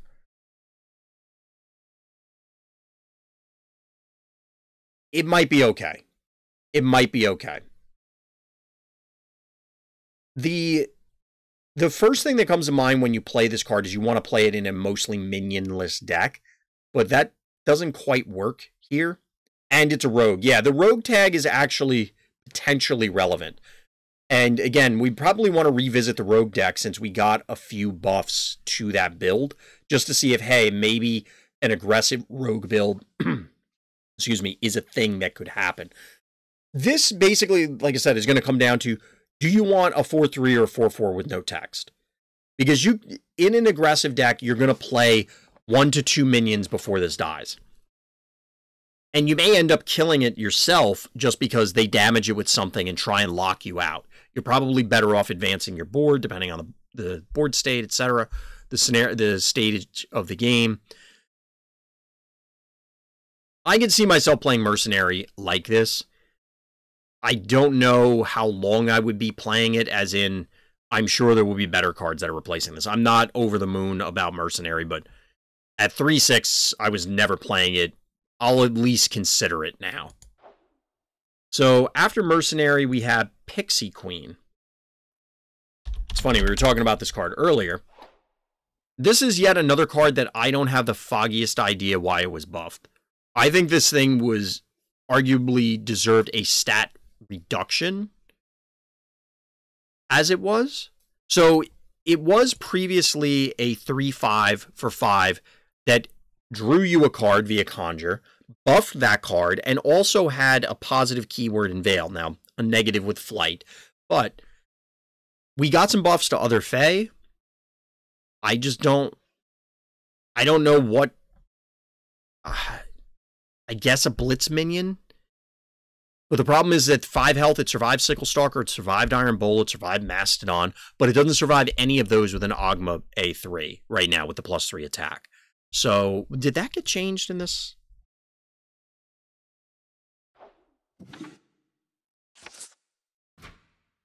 Ogma's still +3 right now. So, all of those things, because that was mentioned as a potential change, all of those things still chew through Pixie Queen. Changes next patch. Yeah, exactly, Luminar. Thank you. But the point is all of those Blitz minions either don't get through it or do get through it based on the same circumstances as before. So I'm not sure what the extra health matters for this. It now will have 2 health after a Twister. I don't know if that matters, because again, Veil, so you're not, well, you wouldn't be hitting it with Backstab because it would be damaged anyway. I guess you could pre-hit it with Backstab, whatever. You get the idea. Bottom line is, I don't think this needed a nerf, or a buff, rather. But since we are seeing a number of Fey buffs, I'm very anxious to run Fey aggro. And I think it has a lot of potential. We saw buffs to non-Fey, such as Giant Scarab, that's also in Myth. So you have an evasive build that could have very durable, as well as difficult to put down, because of Veil, minions such as Pixie Queen. Plus, on curve, you know, well, I guess it wouldn't necessarily be on curve unless it was Earl King, but you play this on 5, it's now producing your sweeper insurance. So part of the issue is when you're playing aggro is ensuring that you're not overextending onto the board. Pixie Queen allows you to overextend without overextending. You play the body, you sit on the buffed Fey. Oh, they wiped your board with Twister, which, you know, again, wouldn't single-handedly remove Queen, but they wipe your board with Twister, they wipe your board with Decimate, they wipe your board with Insert Thing. Okay, well, now I'll play the buffed Fey, as well as other cards from my hand. Point is that Pixie Queen is good before, I assume it's going to be good after. So after Pixie Queen, let's talk about Prince of Rags. So the Prince here was supposed to be a 2-3, and they knocked it down to a 2-2. And I really like this card. As I mentioned earlier, I've been playing some Magus/Soldiers aggro, and I'm playing it in both. And this thing is solid. We now have reasonable 1-drops. Now, your opponent, if Magus aggro or these other aggro decks, or just aggro in general, become more common, I expect people will be leaning more as a response into backstabs in these early game removals, which is kind of what you want, because then it stops the presence of these Dirtle decks that have just been infesting Runestrike. So I think this is reasonable, and I was talking about it in Discord, but this comes down to what do you expect to get out of a 1-drop, and what is a reasonable answer to a 1-drop? If someone kills this with backstab, I think that's fair. For the 5 to 6 health for Pixie Queen, it's now out of range of Umbral Slasher. That's fair. I haven't seen an Umbral Slasher in a long time. Well, actually, I take that back. There's that one person on ladder who's running around with an undead deck, and I think they're just literally playing every card with an undead tag. But that's fair. That's reasonable.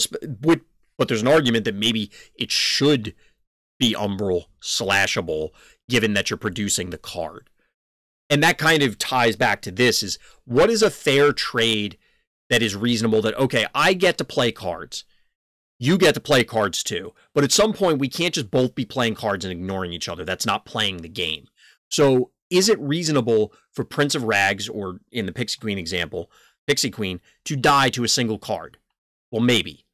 It depends on what the scenario is. For the 1-drop, the range of single cards that could kill it is much more reasonable than a 5-drop. But with the 5-drop, you're also getting a card off of it. So if you get Umbral Slashered, yes, you lose a bunch of tempo, but you aren't completely out of it, sort of thing. For Prince of Rags, you're getting the blood. Basically, I like this guy as a 1-drop. I think this is an improvement. I think at 2-3, it's problematic. But at 2-2, I think that's fair. So next up is Prowler Ghoul. Yes, this absolutely needed to get a back-end buff from 2 to 3. It also got an attack buff, so it got +1/+1. It was a 5/2. I don't think I care about this, because I don't think the Frenzy will ever go off. Because again, who's blocking in Runestrike? A. B. It only has 3 health. You can't play it in front of anything. So the main ways you're probably going to get this is off of Rise of the Undead, which, okay, you just have a 6-attack dude. So it's more threatening, which is good. Or I could see it as a 4-cost Decimate in Morlich, which brings back the perpetual discussion of the blood abilities are an issue. I think the Morlich A3 ability, formerly A2, needs to cost like 6. Full stop.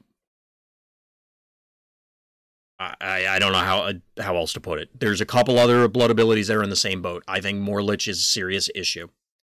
Yeah, and it might not even be well, I mean, turn 4 Wrath of God, that's when Wrath comes out. Although I don't know if turn 4 is the standard sweeper turn for Magic anymore. I might have moved to 5, but regardless, this could clear the board against a variety of decks later in the game as well. Like 6 is a lot.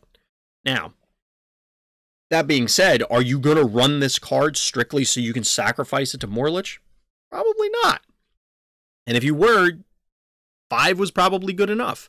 But it still exists as that fodder because the blood ability exists and you have to account for that. I don't think the Frenzy is ever going to matter. Like I said, I don't care about this card. It's only going to matter if this comes off of something. The Rise of the Undead effect, or if there's some Conjure Undead or something like that. Otherwise, I don't personally care about Prowler Ghoul. In a similar vein, I don't really care about Savage Brute. The 6 costs do damage to everything. Cost 8 in this game at the moment. 6 damage to everything. Yeah, you're talking about Meteor Storm. Granted, Meteor Storm also doesn't cost blood. So this is cost a card and blood versus Meteor Storm just costing a card. Is 4 blood worth 4 mana? You know, those are the discussions to be had. But for Savage Brute, this was going to be a different change, and I forget what it was, but people were very concerned about it, and I wasn't sure why. I mean, it's very big. It is very big. I don't know how many 10 attack minions there are. It's weird to me that this guy is a rogue. I guess he's just supposed to be a thug, but he looks like a gladiator, so to me, he should be a warrior. I don't know, that's just me on... It's just one of those random thoughts for me. But yeah, Sakara, I guess, but again, it's just a big dummy. And we talked about Kraken earlier. I'd rather have Kraken, absolutely, than Savage Brood. I don't know. It's fine. But not... I can't even say fine. Like, I don't care about this. I can't begin to care. Let's move on to Sea Serpent. So, Sea Serpent. This got a buff... What was it? It's now a 5 cost. It was a 6 cost. Definitely needed for this. Interestingly enough, it's a dragon, which I kind of forget about. So if you wanted to play nature dragons instead of Tessa, where all the other dragons live, you could play Sea Serpent. This is another one. It could be very dangerous because it heals. So instead of just getting, you know, the counter that we saw on Dryad or the Frenzy we saw on Prowler Ghoul, the Frenzy here actually restores everything. But again, unless you give this Blitz, when is this ever going to eat anything? Like, is your opponent going to have a 1-attack guy on the board? For the record, I was trying to troll you. Yeah, I'm aware. I know, Doc. But there is a valid point to bring up Sakara, because, okay, you got a 10-attack Blitz guy. That's a lot of damage. Because it is big. If you Blitz that guy out of Sakara, your opponent could have a very difficult time to deal with it. But, ultimately, you could say that about just about any 7 to 10 cost thing. So I have to be careful as well with that card. Yeah, Darlock A3 kind of makes this very problematic. I mean, it's not as problematic because it will decay. You know, you're only getting, well, it's healing to full. You're not getting Frenzy attack again, where it's going to chew up your entire board, but it is problematic. I don't know. I don't think Sea Serpent is there. I don't know when you're going to be able to actually get this thing to go off, especially now that Ambush doesn't, like, Ambush is not a thing. You could play Cerados, give it Blitz, maybe, in some game.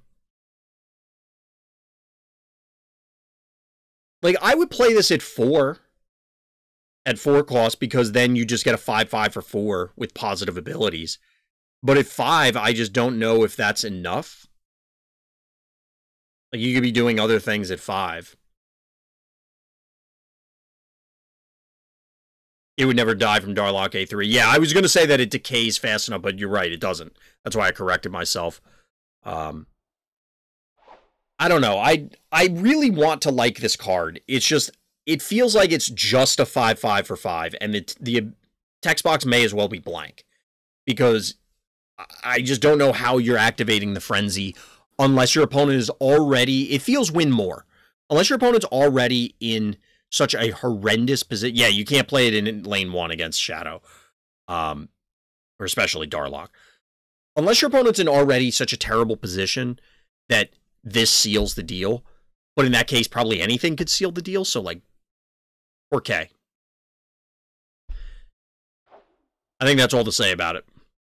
Sentinel. So, I actually tried this card out. Sea Serpent plus Laura's move. That's where... okay, so let's go back to Sea Serpent for a second, because I forgot to mention that. I had it in my head, and then as I was responding to stuff from chat, it just slipped out of my head. So the move ability could matter. So I thank you, Luminar, for pointing that out. That's a way you can make this happen. And I think it's worth experimenting with. I apologize. I really did just... It's one of those, and I've said that people who've been here in chat on stream know this. Like, I'll be talking about something, and then it's just like, bang, that thought's gone, and then it'll come back. So shout out to Luminar for pointing that out. I think that's worth experimenting with.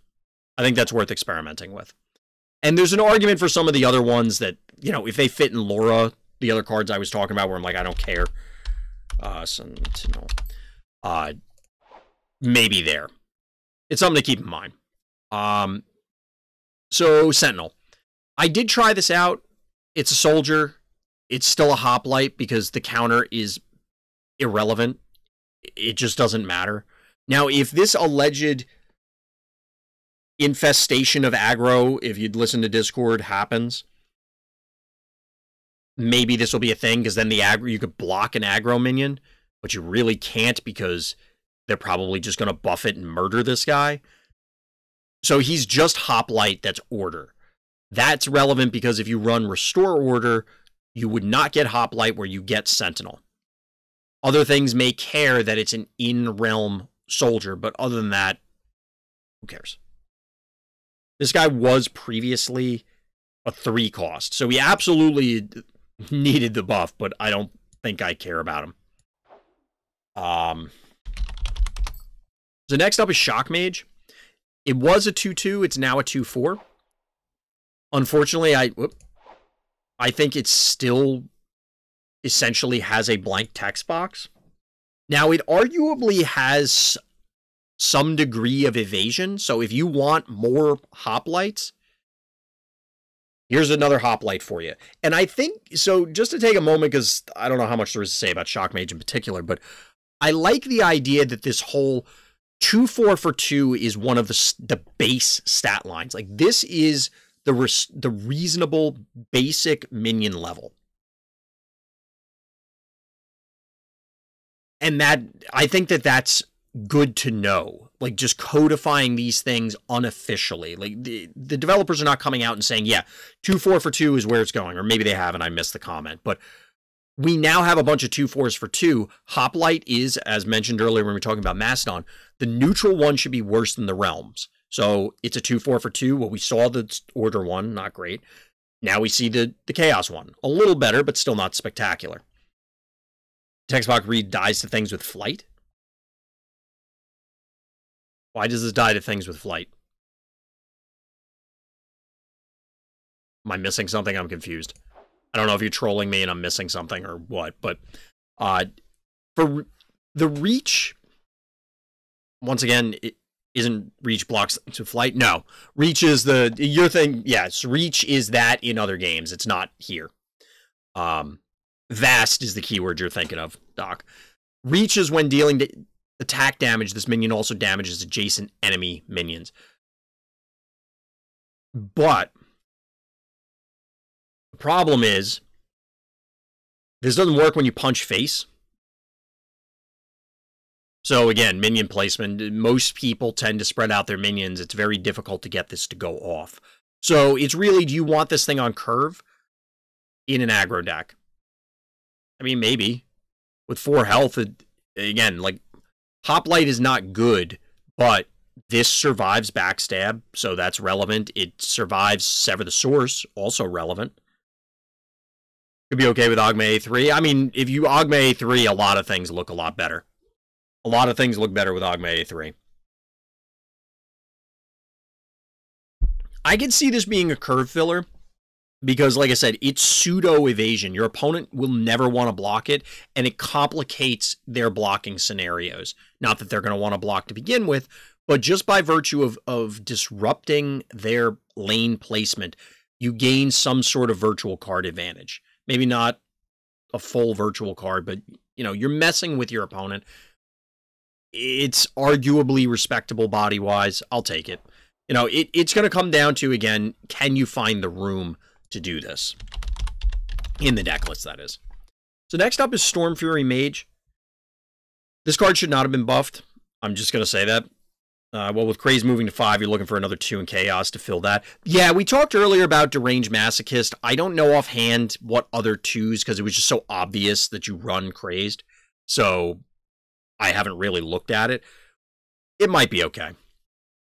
So I'm going to go on a dissertation here about why Stormfury Mage should not have been buffed, and it applies to Realmwalker, it applies to Witch Doctor, which did get nerfed, so that one's a little bit out.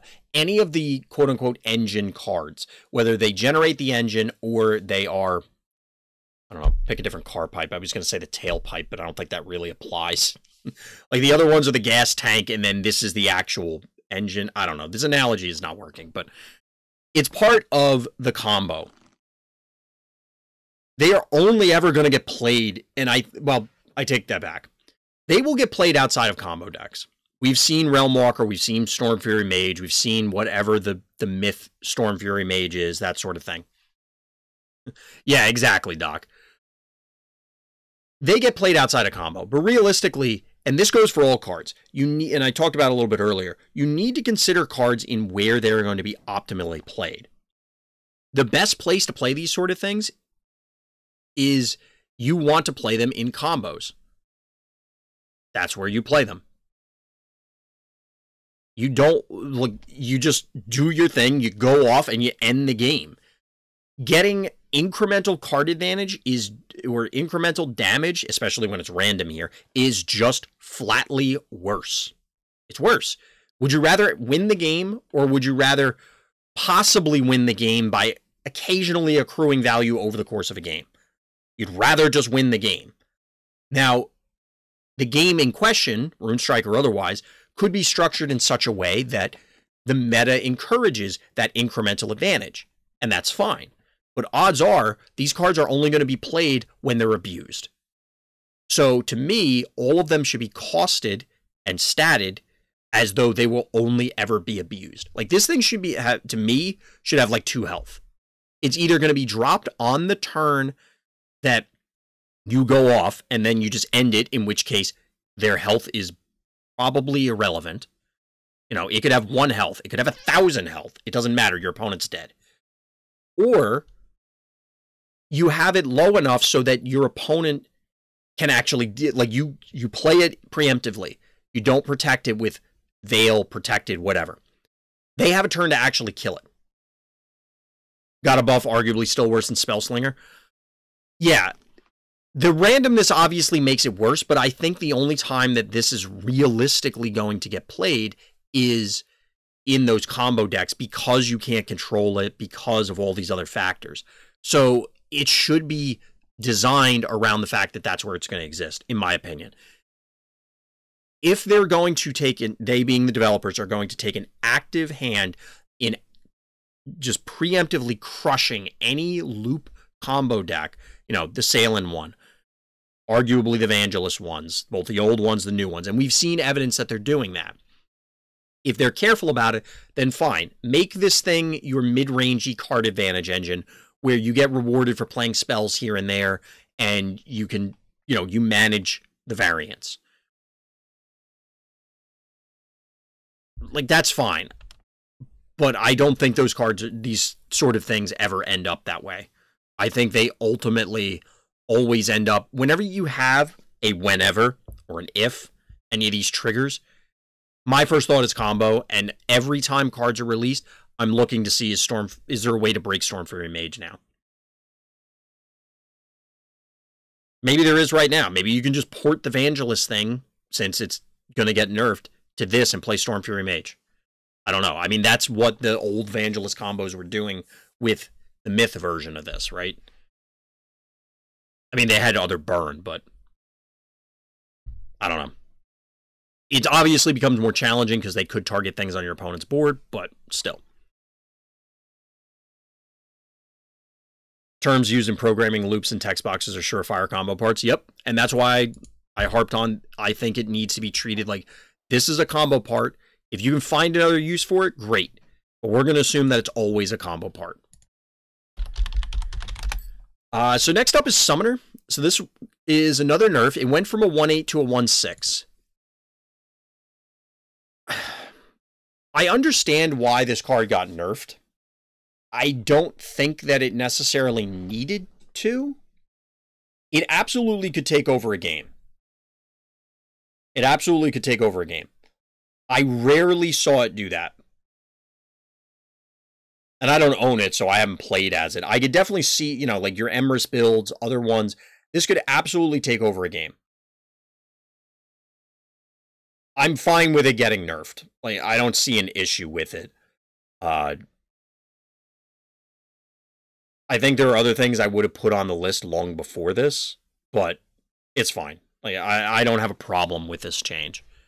I think this ultimately is positive. So another card that got changed that is constantly on my shit list is Sworn Sword. But now we have, again, something with higher attack than cost. I actually think I might play Sworn Sword. I have to think about it in an aggro deck. You know, do I want to risk this thing getting just removed accidentally because my opponent plays, you know, something on the other side of the board? But it has 4 health. And if it takes 2 attacks from their 2-drop to kill this thing, maybe that's okay. I don't know. It's just, this is one of those, it's the Sly curve for anybody who played Magic 1,000 years ago. I don't even know if that term still applies, but it's mana curve. I want more 1-drops in my deck than 2-drops, and I want more 2-drops and 3-drops, and more 3-drops and 4-drops, etc. up the curve, so that you're maximizing your mana utilization every turn. I can't believe I'm saying it, but I might play Sworn Sword. I really want to try this out. It's also a soldier, so I need to rebuild Magus soldiers and actually include all of the newly buffed soldiers, because I just kind of messed around with the list a little bit. But if you go Sworn, now you have Sworn Sword or Peasant Recruit on 1. Turn 2, you have those plus your 2-drop soldiers, some of which were buffed. Your 3-drops, like, you can curve out very well with this. The problem is that if you're not Magus, if you are Sakara, which is also a consideration, you end up in this weird scenario where you may not draw enough cards to sustain how much you're vomiting onto the board. You don't have Magic or the WoW TCG where you start with 7 cards in hand. You start with way less. So you're just not coming out of the gates as aggressively. Plus, your opponent also has 100 health, not 20 or 30. So we're talking about slightly different beasts, but like I said, it's fascinating to me that I'm excited to play Sworn Sword or potentially play it. Next up is actually the card next to it, and that's Sword Shouter. So Sword Shouter went from a, where is it? Oh, I went out of order. Sworn Sword was technically after this, but previously it was a 4/4 for 4. Now it's a 4 for a 5/5. Again, higher attack than cost, and it has a relevant ability. Also being 5, notably it will dodge Twister, which is one of the earliest board clears that you can play. So you could overextend to some extent.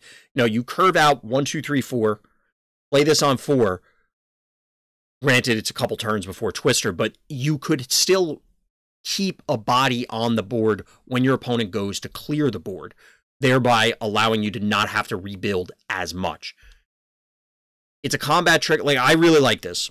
I think this is a big help. Is it going to be immense?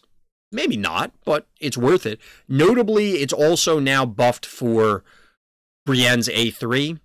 That's potentially problematic. That's possibly an issue. Brienne's A3 is up there for me as one of those that should probably cost 6 or 7. It's a warrior, so it could also be part of a build with Torque War Leader. Yes, absolutely. I mean, I don't know if there, before we get to the next card, there's no, like, warrior lord, right? I mean, Brienne cares about warriors, but there's nothing that says it's Torque War Leader, but nothing else cares that you have warriors, right?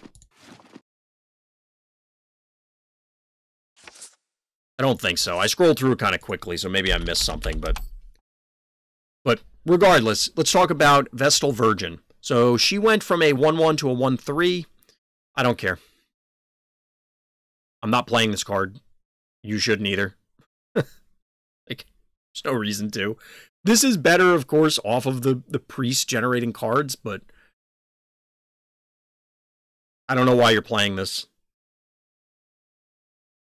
This should be, like, this needed to be a 2-3 or something like that, or a 1-4.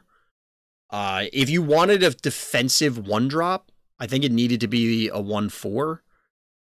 And I don't know if that would be too good. I'd have to actually chart the numbers of 1-drops and 2-drops. It clearly at 1 attack would not trade with, say, Swarm Sword. But it's relevant because it blocks the damage, soaking the face damage, as well as healing you. So if aggro is a problem and you're a light deck, okay, slot in some Vestal Virgins and you buy yourself some time. But as it is, I don't know. Chat's going to have to tell me if they have something super secret up their sleeve that they don't mind me sharing. Next one up is Voodoo Priest. So Voodoo Priest was previously a 1-5 for 4. It's now a 2-5 for 4. So this is another card that goes in the pile of, hey, you don't like the Evangelist deck or other spell loops that are reliant on blood? This is your answer if you can get it and protect it. Again, I do like the idea of blood disruption. I think, I haven't tried it, but I would imagine this actually, and Doc is in chat, so he'd have to confirm for me, but I'd imagine if this were in play, you just could not go off. Because it would just, I mean, you would get some activations, but it would probably screw with things so bad that it would make it immensely challenging. I don't know. I don't anticipate this thing's getting played unless one of those decks exists. And if one of those decks exists, I anticipate the devs would step in and just kill it. Oh, it's whatever you play? Oh, then never mind. This card is awful. I misread this again. Yeah. Never mind. I misread this when I was looking at it, because I looked at it real quick and then looked at chat. Never mind. This card is terrible. I don't care. We're moving on.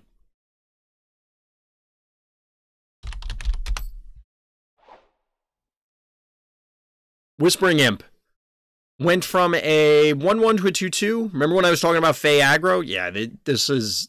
I'm playing it in the Soldier deck to... Well, the aggro deck to kind of fill in the curve. And I like this.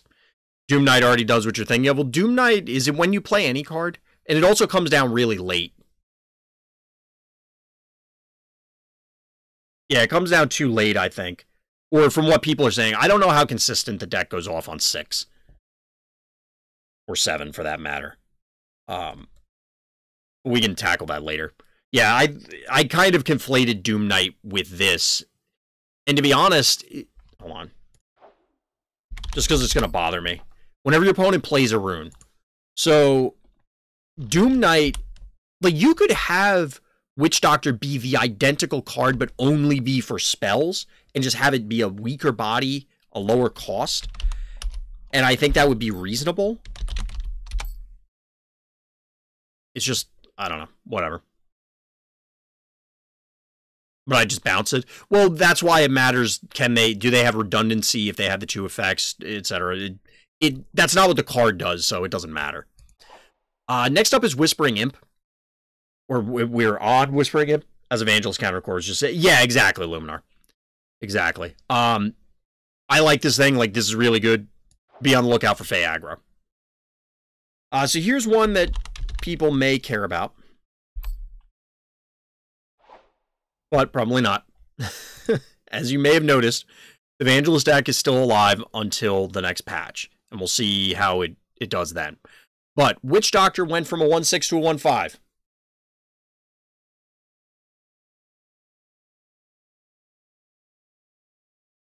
So, yeah.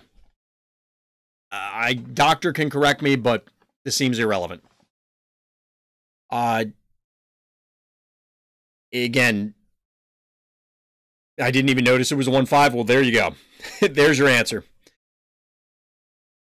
I don't think this does anything to it because any of these cards are only going to come down when you can protect them unless it's against an aggro deck because they're getting pressured and the game will end unless they try and go off preemptively and have to set up ahead of time. In Evangelist's case, they're just going to play it and give it Veil. They're going to play it and protect it. They're going to play it and buff it. It doesn't matter. I mean, does it matter? I guess. Grand scheme, like there's some game where it will come into play. But realistically, doesn't matter. So Cull the Weak is our next one. This came up way earlier in the stream. Way earlier in the stream. I always play with A2 and give Veil on 5. Yep, exactly, Doc. So this got changed from a 3-cost to a 2-cost. I think Doc was saying this could potentially help against Evangelist, and obviously we were just looking at Witch Doctor, so you can kind of imagine why. Odds are 1 cost is going to be the lowest attack thing, or even after it's buffed.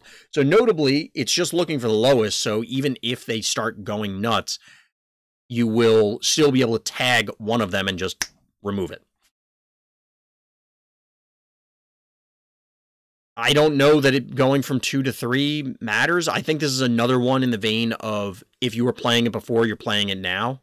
And if you weren't playing it before, I don't know if this is going to try and push you into it. This kills Witch Doctor when I played on 5 Veil and Protect. Exactly. This is something that will get around stuff. Compared to me talking about the Voodoo Priest, which does not do what I thought it did when I first read it. Like, this will actually get through some of these things because it doesn't care about Veil. I don't, like I said, if you were planning on playing this, I think you're still going to play it. I don't know. It obviously is improved, but I don't know that this is, if you were never looking at this card, is the 1 cost really causing you to, if you wanted this specific removal, you were doing it for the text box, and you almost didn't care what the cost is. And I know we've said that about a number of different things when the costs have changed, the body has changed, because the text hasn't changed. If you wanted these things, you were doing it. If you didn't want these things, I don't know that this is enticing you to do it, other than it opens up additional lines of play, which is absolutely relevant. But that's just synonymous with saying the card was buffed. Almost. It's almost repeating the statement the card was buffed. It's like, yes, it costs less, so now I can do more stuff. Well, duh. That sort of thing. It doesn't change its playability, but it does free up, use it, and do something else. Exactly, yeah. So yes, this is absolutely a buff. I think we can all agree. Next up is Marked for Death.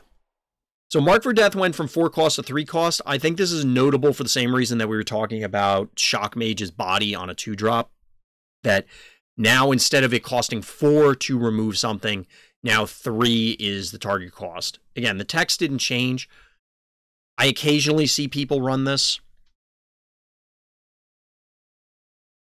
I think in the world that aggro is buffed, this is worth considering, question mark, just because it could come down turn 3.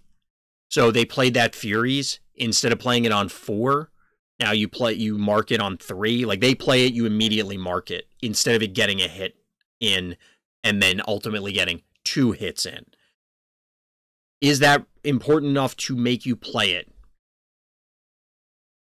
I don't know. I don't like it, but I could see a world in which it's played, to be honest. Pay 6, corrupt something, and it dies, and then yeah, so it's build your own Zcon. The Zcon combo, it's not, I mean, it's not a combo in the Vangelist sense, but the combination of Zcon A2 plus Serve the Shadow is better because you're not investing cards or mana. So you could serve A2, do something else. Now it's your entire turn effectively to do this. I think, like, yes, that's a play, but I think if you're going to do this, if you have room in your deck to run Marked for Death, I think you're doing it because you want Marked for Death, specifically. And then the synergy with other stuff is just nice to have. So, worth doing into an Iron Bowl? I mean, yes. Yes, that's probably true. The next one is Scout Ahead. I don't think this card needed to be buffed, but it did. It's a 3 cost, now it's a 2 cost. I mean, people were playing it before, at least in Keeper Lock. I think if at 3 cost, if this draws 2 cards, that's a fair card. I've definitely played games where pay 3, draw 2 is played in normal decks, not just like weird combos. If it's pay 3, draw 3, you're ahead of the curve. Now that it's probably always going to be a better version of the Myth one, that's pay 2, draw 2. Yeah, it's going to be like pay 2, draw 4 or 5. So the question is, what deck wants this outside of Keeper Lock? It caps at pay 2, draw 5. I mean, that's true, but that's pretty good. Like, pay 2, draw 5 is pretty good.